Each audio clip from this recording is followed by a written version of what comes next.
Michelle. So, David. Sex. You're making me feel awkward. Okay, I know. I'm in my blanket fort. I'm making you feel awkward because I'm talking about sex. But today, I really want to focus on something because it's something that's making a comeback. Sex is making a comeback, pardon the pun. Okay. In the intelligence world, honey traps have suddenly started to blossom again. Is that because it's sticky? You had to go there, didn't you? Yeah, You really had to go there. No. There are intelligence services that are now sending out warnings, not just to their own staff and the military. They're also sending it out to financial institutions and big corporations around the world, warning them that sex is suddenly going to become a part of their business model because the intelligence services around the world are starting to use honey traps again. Honey traps. Ooh, what a trap. Let's talk dirty. You're listening to I Spy, the double entendre of Australian intelligence. Hi, I work in the wet department, mainly insertions. Oh, I see what you did there. I really see it. I can't unsee it, actually. Whoa, I really wish I had seen it.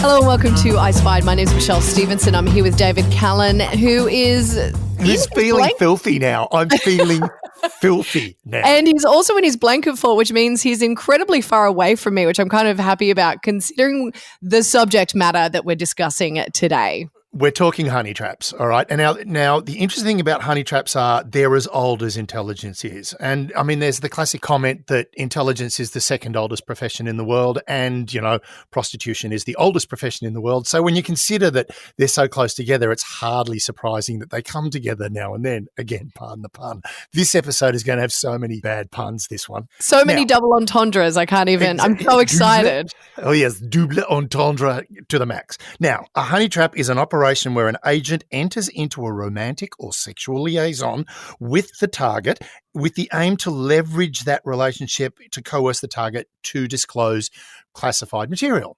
Sounds pretty simple. Yep. And look, interestingly enough, just recently, the MI5 released a report to literally hundreds of British corporations warning them that the Chinese were going to be trying to use honey traps to get financial information out of them. And the Indian intelligence and military services have discovered that the guys are absolutely rife with it. It's going through them like the clap. The Indians made a really big mistake because when they recruit their intelligence officers and their military officers, they put them through a stringent psychological process. But for their underlings, so like the people like me that worked for ASIO and for your non-commissioned officers and your, as they call them over there, the sepoys, right? They weren't put through quite the most stringent psychological testing. Well, I was for ASIO, but they weren't over there. And because of that, none of them were prepared when a pretty Pakistani intelligence officer started flirting with them and getting them on the game, right? So the Indians are now having, terribly sorry, but you can't be sleeping with that girl over there because she could be big trouble, right? So what they're doing is they've now sort of like they've got to completely rejig their recruitment for their intelligence and for the military. So it's an important thing. But I thought we should look at some of the classics. Because I also want to break down at what point does the Me Too movement affect the honey trap? Because I feel like it's got Weinstein written all over it. Well, yeah, I mean, here's the interesting thing. The Americans, of all of the intelligence services, the Americans are most resistant to using honey traps. Yes, because American companies are really, really stringent on relationships within the workspace. They don't like it. Well, not just that, Americans are quite prudish, all right? It is kind of like a social thing. I mean, you can shoot a guy and blow up his car on television, but my God, don't show a pair of breasts. That's terrible. Oh, yeah, right? No, exactly. Especially if you're Janet Jackson and your nipple pops out. Oh, my God, the world falls apart. I did a TV commercial where in the TV commercial, and it went worldwide, this huge TV commercial for LG televisions. And at one point, I'm sitting there, I'm a dad sitting there. He's got the house to himself. He's watching a rock concert on his brand new flat screen TV. They were the rage at the time, right? So he's sitting there looking at this TV and there's a girl at the concert sitting on the shoulders of a guy and she sort of like standing there chanting and he's like looking at her going, oh, you silly girl, like this, and then looks at a photo of his daughter, him and his daughter together, and she's wearing exactly the same T-shirt. And then he realizes that's my daughter at the concert, and then she rips her top off and throws it on stage. Oh. The thing about that was they couldn't show it in America because it implied a girl taking her top off. Oh, no. So the Americans don't like using it. But what they were basically, the English are saying, watch out, the Chinese are going to start using it and using it very solidly. And there's a very, very, very famous case from China, but we'll get to that in the end because let's look at some of the classics, right? First and foremost, Matahari. We've spoken about Matahari. Yes, we have. Right. So exotic dancer from the Netherlands who was shot. In the end, she bared her breasts famously because there is no way the men would want to shoot those perfect breasts. Well, they did. They did. Well, they shot her in the head. And only afterwards did the French say, look, we actually had no evidence to say that she was a honey trap, but we just wanted to scare anybody else who was thinking of doing it. So there was her, all right. The other one, it's Mordecai Vanunu, our friend from Israel. He was basically drawn to Rome by a honey trap. I love Mordecai. Good old Mordecai Vanunu. Now you know what his name is. Yep. Right. The other one, and this is really famous, was the Stasi in East Germany through the Russians. The Russians actually trained ballerinas to do this for a living, right, to go in there and work as honey traps. But a guy by the name of Marcus Wolf, great name. Yeah, hello, my name is Marcus Wolf and I am a Stasi officer.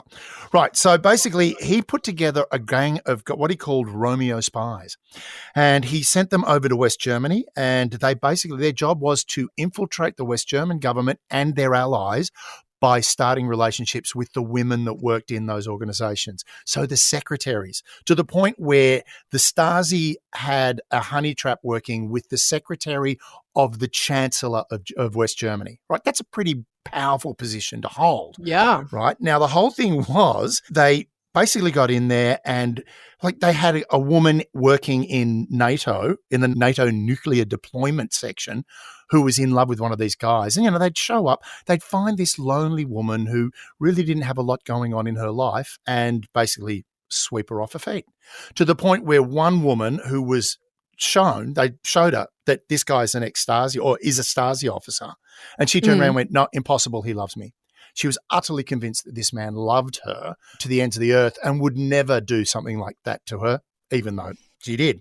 Now, the interesting thing, he called them Romeos. In the Soviet Union, they're called ravens and robins or ravens and swallows. Again, pardon the pun. Right. So the interesting thing was how they worked out that they were Stasi officers, how the West Germans finally cracked the code. How? Do you want to know how they worked it out? I do. Haircuts. Haircuts. Where on their heads or elsewhere? Yes. Yes. Okay. Yeah. No, it wasn't manscaping. Okay. The problem was the Stasi guys pretty much went to the same barber and they all had the same short, back and sides with the buzz cut on top. So as they got off the train guards would go, that could be one over there. And, the German intelligence services would go, thank you very much. We will follow him now. And they would follow them. And as soon as they did something even vaguely suspect, picked up and dragged off to the cells for an interrogation. So that's how they basically cracked this ring wide open. And here I was thinking it was whether the carpets matched the drapes. You're having the best time with this one, aren't you? We really need a little ding, ding, ding every time we do a pun. I love it. Yeah. I think, you know what? We should scull a drink every time we do it and then just be absolutely leveled by the end. Actually, we should do a drunk episode. A drunk? Yeah. There is a lot of drinking in the intelligence world. So, yes, we've got to do that. Right. Mark that. I'll write that down. I'll make a note. There you go. Right. So, one of the things that was really interesting was Marcus Wolf, when it was finally revealed, in his biography said, no, we didn't organise this to happen. It wasn't a planned honey trap. And to quote him, they were sharp operators who realised that a lot can be done with sex. This is true in business and in espionage because it opens up channels, yes, he said that, of communication more quickly than other approaches. How wet were the channels? God, this is definitely going to have a, R rating on this episode. We recommend a hot shower afterwards. Scrub off. Yes. Hot shower, wire brush and Dettol for those that are really stringent. Bottom line, he said this, I was running an intelligence service, not a Lonely Hearts Club. Oh. Right. The thing was, it was an incredibly potent way of getting information out of a massive number of people. Yep. Now, there is one other one that I really want to talk about, which is really, really, it's like you've got things like the Profumo affair, which blew England wide open. British Parliament was ripped apart because this 60s good time girl was sleeping with a minister that was also helping the Germans place cruise missiles, or Americans place cruise missiles in Germany. And she was also supposedly sleeping with the Russian diplomat as well. But I mean, that's the classic example was, as someone said, when you met Christine Keeler, this girl, the good time girl, nah, she really wasn't bright enough to be a spy. But there was a really interesting one involving a journalist of all people. I mean, journalists would make great spies. Well, no, he wasn't the great spy. He was actually the one that was honey trapped, which is unusual, right? So this guy, Jeremy Wolfenden, he was the Daily Telegraph correspondent to Moscow in the early 60s, and he was gay, all right? Homosexuality at that point, and that was one of the interesting things about honey traps in the 50s and 60s. They were really potent with British diplomats, funnily enough, or British people, because a lot of them were gay, but you didn't talk about it. It was a crime. Being homosexual was a crime at the time. Yeah. So a lot of people wouldn't admit to it. So basically what happened was the KGB arranged for him to have an affair with the barber of the Minister of Foreign Trade. I don't know why that's important, but it was the barber he had an affair with. Because the hairdressers are gay? I mean, is that why? I don't know. It could be that. I mean, hairdressers seem to feature heavily in honey traps. But what happened was, while he was sleeping with the barber, the KGB popped out of a closet, took photos and went, "You now work for us. All right, buddy, you're now going to keep tracks on all the Western diplomats and everybody in Moscow that we want you to watch because you're a journalist and you've got access." What year was this? 60s, early 60s, around about 1960, 61. Yeah, it's an odd one, isn't it? Wouldn't you just like go, "Oh, I've been caught out"? Now, here's the interesting thing. He did exactly that. He went to the local SIS, which is MI6, went to the local SIS station chief and said, "I've just been compromised by the KGB. What are we going to do?" And MI6 turned around to him and went, "You're going to keep sleeping with the barber and you're going to start passing information that we give you to the Russians." Brilliant. Yeah, seems brilliant. But the thing is, it created a lot of stress in this guy's life to the point where he finally got posted to Washington and thought, thank God that's over. And when he arrived there, who followed him into Washington but the same MI6 guy that was handling him in Moscow and said, "Back to work, you're going to do the same thing here in Moscow," until it got to the point where he drank himself to death. Oh. Yeah, he drank himself to death. And the interesting thing was nobody got anything out of it. The Russians weren't getting information because they were being fed false information. And the English got nothing out of it as well because the Russians didn't trust him because he was a honey trap. Right. So the whole thing was, it was one of those ones that was really, really ugly, really, really sad. But that's the thing about a honey trap. If I was going to honey trap someone, I wouldn't go after you. No, because that just wouldn't make sense. Yeah, it wouldn't make sense. One, you're married. Two, you take one look at me, as you do every time you do look at me, and you'd laugh your ass off. I would be like, "What are you doing? It's just awkward." But three, you don't fit the psychological profile. No. You don't fit the idea of somebody who's either isolated or lonely. That's what you're really looking for. And they exist very much so in intelligence organizations and the military. We all have people that, live very quiet and secluded lives, and they're the ones you target. It was James Patterson, the Senator James Patterson, who was the head of the Intelligence Committee, who turned around and said, if you're getting approached on social media by a 10 and you're a 6, it's probably a problem. And it is a problem. It's becoming a big feature. The Indian report basically said that these guys, like the people setting up honey traps, are getting so good at it now, you don't actually ever meet the honey trap. Well, but also and we've spoken about this before, it is probably becoming more prevalent because of things like Tinder and social media. You could literally be set up and catfished and not even most definitely have had sex or met anyone. That's a very, very important point. And this is what there's another report that's come out of the US that has basically said that the really interesting thing about honey trapping now is it's almost non-contact honey trapping. It's all done online. You create these personas, these profiles that are so attractive to these poor lonely people that they will start these relationships. But interestingly enough, even though there's no contact, there is still that compromisable sort of portion of their life. It's a very strange way of looking at it. I think the interesting point they did is they went through a whole bunch of people that were approaching military officers online to see what was going on. And they took the photo and reverse searched the image that was used as the profile photo.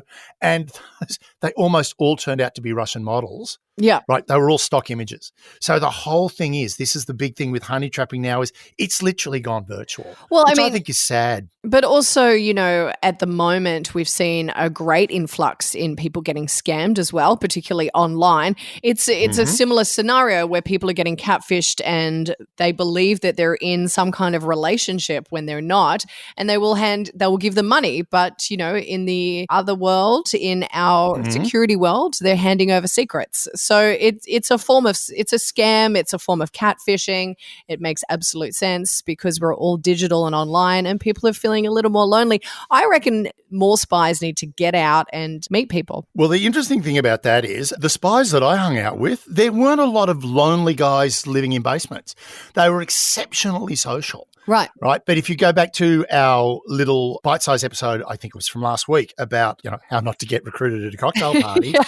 The interesting thing is with intelligence officers, it's different. And also honey trapping doesn't happen so much at home. Yeah. Right. It's a very difficult thing to pull off domestically.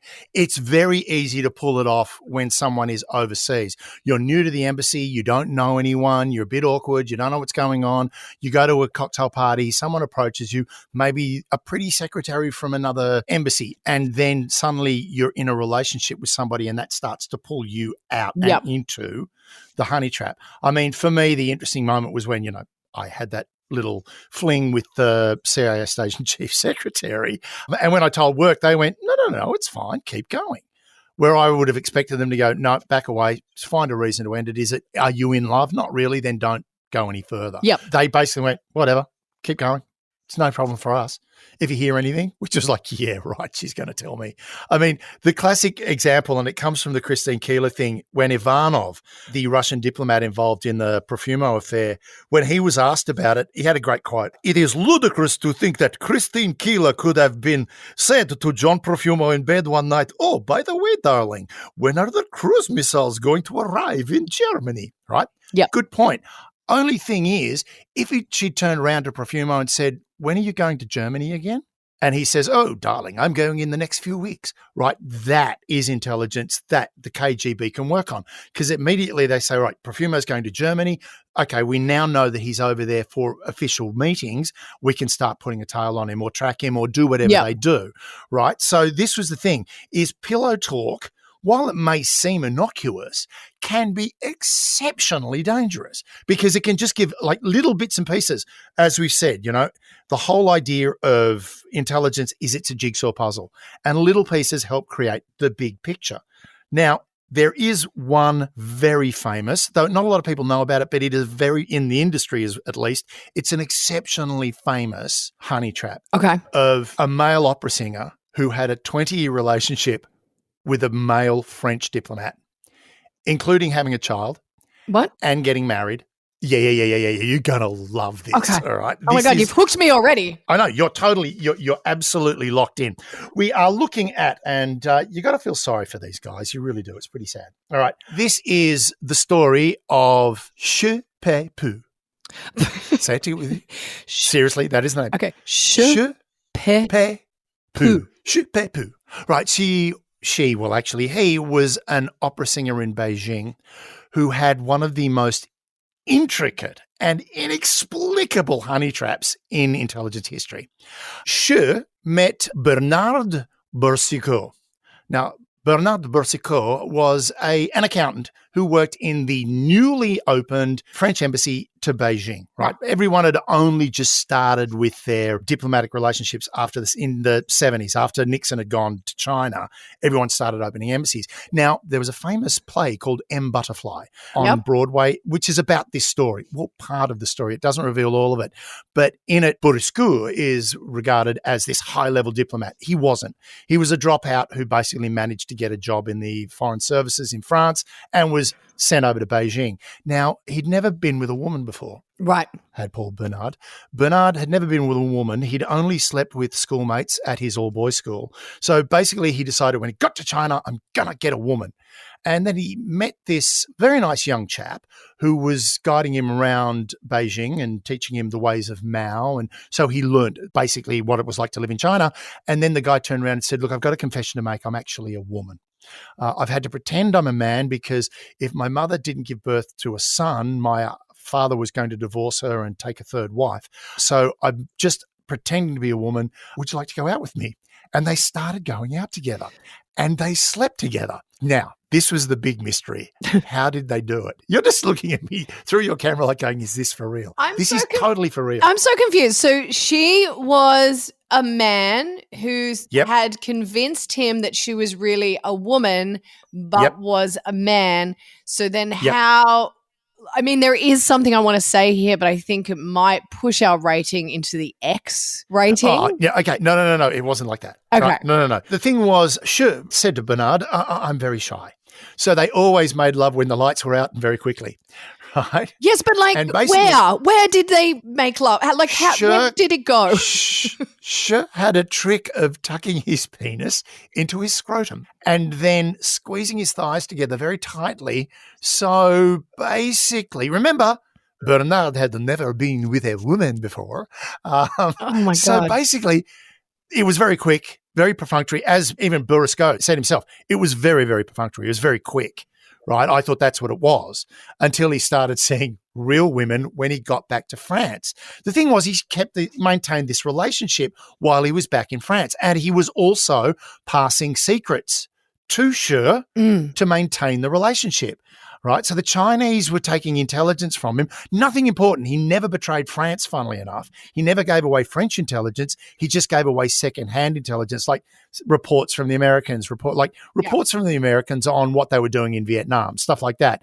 Basically, what they said was they got junk from him, but they kept it going in case they got something different. Then when he came back to China, he went over back to France and then went back to China, actually went to Mongolia, was in Ulaanbaatar and met up with Shi again and said, I'm back, honey. And by the way, this 4-year-old boy is your son. What? Right? Yes. So basically he said, the last time after we made love, I fell pregnant and it's been 4 years. Here's your 4-year-old son, who was actually an orphan he'd taken from Uyghur orphanage because the Uyghurs look slightly more European. So it basically made Bernard go, Mon Dieu, I have a son. Oh, happy days. Right? So he's got this son still with the program. Yes. Because it's not over yet. This is catfishing at the extreme. Like, this is working very hard to make the conviction. Oh, no. It's not over yet. So while he is in Mongolia, he's still passing secrets to the Chinese. Right? And then he goes back to Paris, realizes I can't be without my woman and my son. So he has them brought over to Paris in the early 80s it was. I think they got there. By 1983, all has been revealed. Both of them get arrested. It was in court, while they were being convicted, that Bernard found out that Shi was a guy. Wow. Yeah. Now, basically what was very interesting was both of their convictions, they served no time. It was literally like, let's just brush this under the carpet. One, I think it was out of sort of pity for Bernard. I was going to say, it's very, very sad. Like, he's very sad, that man. I also think it was basically the French intelligence service going, there is no way the rest of the world can know that a Frenchman did this, right? I really believe that was probably part of it. 100%, because the French are known to be amazing lovers. So if... they're okay. All the Frenchmen I have slept with whilst pretending to be a woman are okay. They're very quick in the dark. Is that a breadstick, or are you just happy to see me? Oh, baguette. Right. So the whole thing was, right, Shi died in 2009. When Bernard was told, he basically said, well, she lived a lie her entire life. Or he lived a lie. See, even I can't get it now. No. He lived a lie his entire life. He lived to me, I'm not going to keep playing this game by saying I have any regrets or I loved her. Broke my heart, destroyed my reputation, ruined my life. Good riddance to bad rubbish. The game is over and I am finally free. Right? Which is an exceptionally sad way to end a tale of great love and passion and incredibly awkward sex, right? Incredibly awkward. I feel so bad for that man. Oh, mate. Look, honest to God, the whole thing of like when you're someone like a journalist in Moscow and the KGB pop out of a cupboard with a camera. Yeah, okay, yes. Okay, you got me, busted, right? Yep. When all those sort of things with Profumo and Christine Keeler ruined his political career, his wife forgave him, but it destroyed him professionally, right? Terrible, awful. But my God, to live 20 years thinking that this beautiful person you met in China was a beautiful woman who had brought you a son, only to find out at the very end, that, oh my God, I've been sleeping with a guy all this time. It is a Gotta tragedy. break your heart. It's a tragedy. It's got to break your heart. But it just goes to show that people are exceptionally gullible. 100%. And that's why honey traps work. They still work. I mean, we talk about it all the time and we go, how can anyone be so stupid as to fall for that trap? But they do. All right, they do. In business, it happens in business. It happens, but in intelligence, that's where it gets really dangerous. Yep, and I've seen it happen even with my friends. Really? Yeah, just getting ghosted. I mean, this is online dating. You're just explaining online dating. The people are not presenting themselves as truthfully and as honestly as they could be. Yeah, I mean, to be honest, as I've said before, I met my wife when she tried to throw an ashtray at me. I've never used a dating app in my life simply because they didn't exist while I was doing that sort of thing. But interesting point, and it comes back to Marcus Wolf, and I think this is a great way to finish it. Everyone, if you work in intelligence, if you work in any area that's sensitive, really take a bit of time to, just think about the person that's coming onto you. As long as there is espionage, there will always be Romeos seducing the unexpected with access to secrets. That's basically it. As long as there's sex and as long as there's secrets, there are going to be people using one to get the other. 100%. All the secrets to get the sex. I mean, that works as well, right? No, it hasn't worked for me at all. No, I don't think much works for you, mate. No, not anymore.